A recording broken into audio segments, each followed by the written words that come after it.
Au nom du Père et du Fils et du Saint-Esprit, ainsi soit-il. Chers frères, tout arbre qui ne porte pas de bons fruits sera donc coupé. Et je le rappelais tout à l'heure aux enfants, ce figuier était même maudit. Et cela peut paraître bien sévère de couper cet arbre et de le jeter au feu.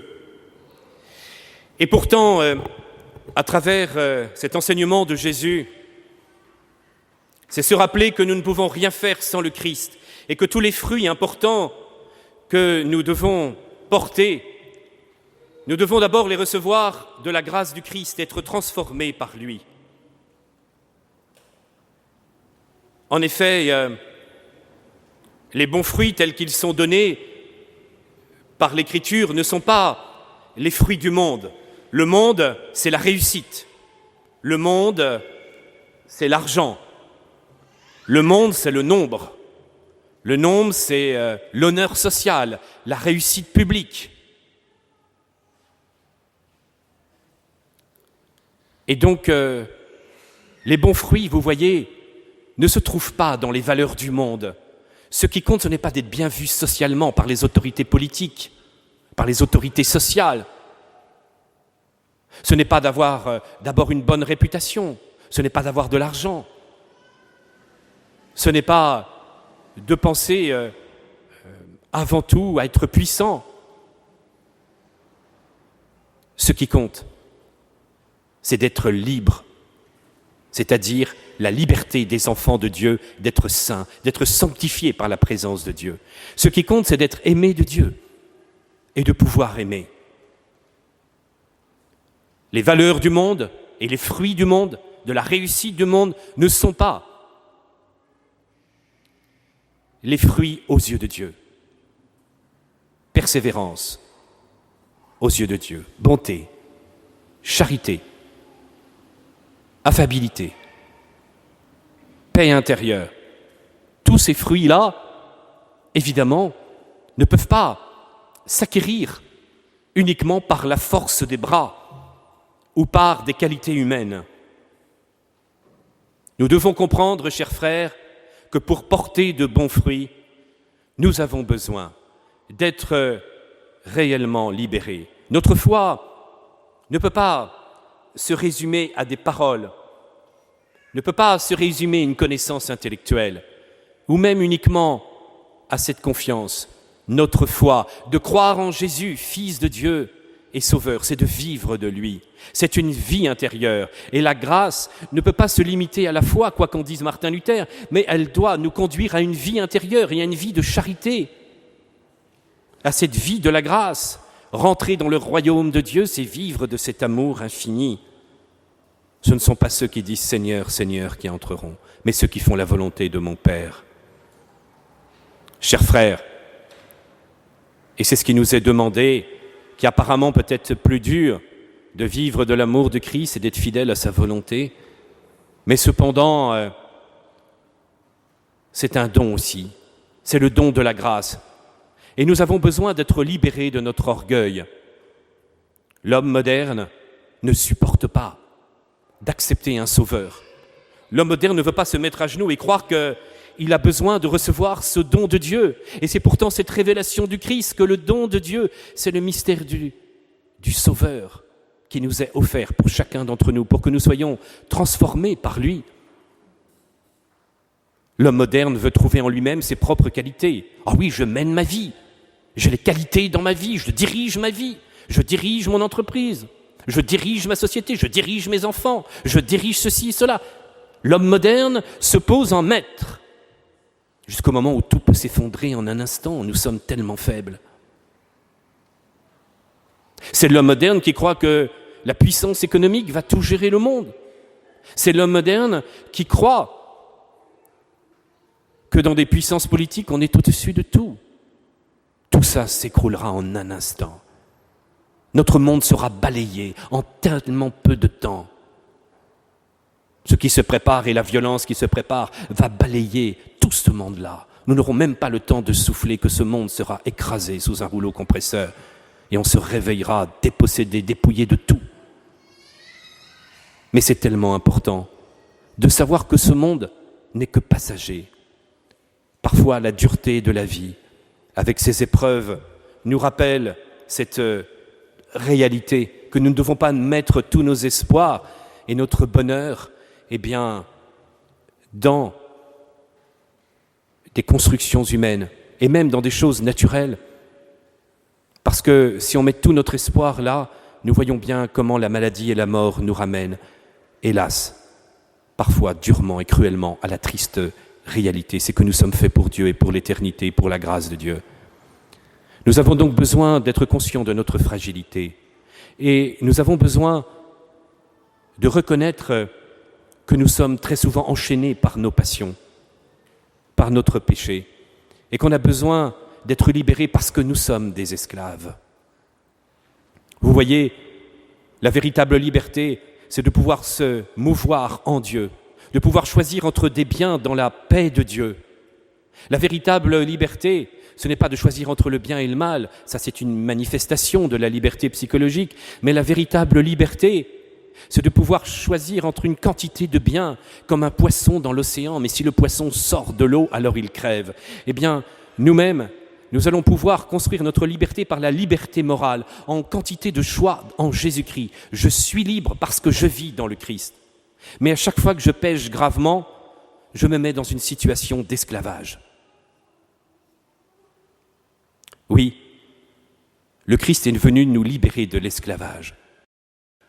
Une espèce de forme intérieure qui, par nos passions, par nos péchés, et le pire de ces péchés étant l'orgueil, qui nous fait croire que nous n'avons besoin de personne, que nous sommes au-dessus de tous et que nous avons, en fin de compte, nous n'avons pas besoin de la grâce de Dieu, de nous mettre à genoux, de reconnaître que nous sommes pécheurs, nous avons besoin du Christ qui nous libère et de reconnaître que nous avons besoin d'être transformés intérieurement.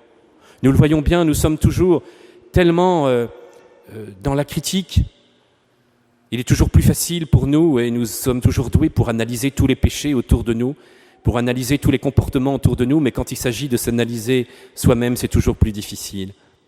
Et nous voyons bien que nous avons comme une espèce, et c'est toute la dureté de notre vie, une espèce de voile qui nous empêche, tout simplement de reconnaître que nous sommes profondément pécheurs en vivant du mystère du Christ.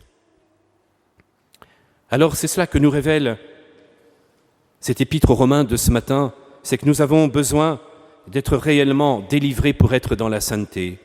Vous voyez, toute l'histoire de l'Ancien Testament, c'est l'histoire de l'esclavagisme. Dans l'Ancien Testament, le peuple est sans arrêt esclave. Il est esclave en Égypte, et on voit bien que c'est véritablement la révélation de Yahvé qui va permettre à Moïse de sortir son peuple de l'esclavagisme et de pouvoir enfin l'attirer dans le désert pour prier, car c'était ça, le retirer pour prier dans le désert, et là il recevra la loi qui est censée le libérer. Mais on voit bien ensuite que dès qu'ils sortent de la fidélité au Seigneur, le peuple juif retombe dans un esclavage intérieur. Et c'est ainsi qu'il ne pourra pas rentrer, toute la génération ne pourra pas rentrer en terre promise. Pendant 40 ans, ils vont errer dans le désert parce qu'ils ont adoré le veau d'or et qu'ils n'ont pas cru. Ils n'ont pas cru dans la délivrance par Yahvé. Ensuite, ils auront à affronter les Cananéens et les Philistins, ils seront perdants à chaque fois qu'ils seront infidèles à la loi. Ensuite, ils seront divisés parce qu'ils seront infidèles à la loi. Ensuite, ils seront emmenés en esclavage par les Assyriens parce qu'infidèles à la loi. Et Israël du Nord sera détruit et Samarie détruit. Ensuite, il y aura Babylone parce qu'ils seront infidèles à la loi. Et le temple sera brûlé et l'arche d'alliance disparaîtra pour toujours, au moins jusqu'à la fin des temps. Ce qui faisait la gloire d'Israël et la présence de Yahvé dans le peuple, tout ça disparaît en un instant. Personne n'y croyait. Mais nous sommes le peuple de Dieu. Mais nous avons été choisis par Dieu. Je croirais aujourd'hui entendre, mais nous sommes la fille aînée de l'Église, enfin. Nous avons été choisis, mais enfin, il est qu'à l'Église ne peut pas disparaître, enfin. Je croirais entendre des paroles aujourd'hui beaucoup trop confiantes. Si nous ne demandons pas pardon, nous risquerons aussi de disparaître. Et si nous ne sommes pas conscients de notre péché, nous risquerons de disparaître. J'ai toujours peur d'un optimisme béat qui nous empêche d'avoir une véritable reconnaissance de nos fautes.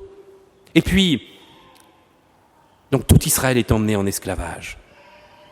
Et puis ça continue, ils reviennent, ils sont fidèles cette fois à la loi, mais de nouveau, ils retombent dans le péché et croient dans un messianisme qui n'est plus une véritable libération intérieure, mais un messianisme qui se veut beaucoup trop extérieur, beaucoup trop politique et qui est attaché en fin de compte à un triomphe nationaliste en espérant qu'il n'ait pas à se convertir intérieurement. Alors les Grecs viennent et persécutent de nouveau Israël et c'est encore l'esclavagisme et c'est terrible. Et puis ensuite ce sont les Romains. On peut dire que l'histoire d'Israël a été marquée par une puissance étrangère sans arrêt qui est là pour les maintenir en esclavage. Et les prophètes l'ont dit, ils ont dit, il a raison. Vous n'avez pas été fidèles au Seigneur, retournez au Seigneur. Vous n'avez pas été fidèles au cœur de la loi. Alors, les prophètes n'ont pas été entendus, et quand le Fils de Dieu, le Messie lui-même est venu, il n'a pas été entendu par ceux qui devaient le recevoir, parce qu'il ne voulait pas de cette libération intérieure.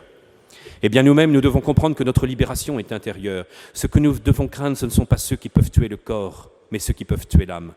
Ce que nous devons craindre tout au long de notre vie, eh bien, c'est le péché mortel qui peut nous entraîner dans un esclavagisme intérieur et comprendre que le libérateur est venu et que le mystère de la grâce est en nous et que ce mystère de la grâce, c'est cette vie intérieure. Ce n'est plus moi qui vis, c'est le Christ qui vit en moi.